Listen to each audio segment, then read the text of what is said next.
با مقصد ترغیب طرز حیات سالم، جلب نمودن جوانان به ورزش، با این راه مستحکم نمودن علاقه دوستی بین ورزشکاران در کالج طبی ناحیه وسه برای گرفتن جام افتخاری کالج طبی مسابقه ورزشی عاید به فوتبال دایر کرده شد.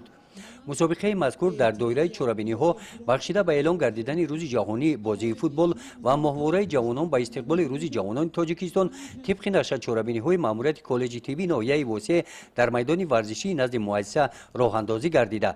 در آن دسته های فوتبال بازان کالج های طبی و مؤسسه های ساحه تندرستی از شهر و ناحیه های منطقه کلوب و دهات های آن دعوت گردیدند. مسابقه مذکور با اشتراک 16 دسته بهترین دوام 3 روز ادامه یافته. در قسم فینالی آن دسته های فوتبال بازان بیمارخانه مرکزی ناحیه واسه و دسته جوانان هلبوک واسه با هم بازی کردند.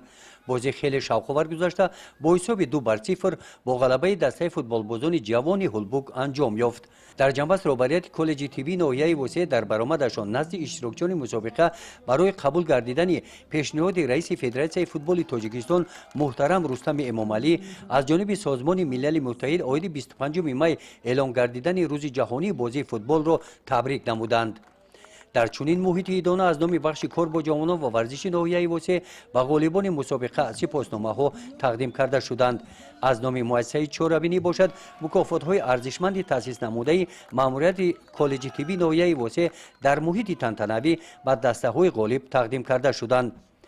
در جنبش جام مسابقه به غالب تقدیم کرده شد.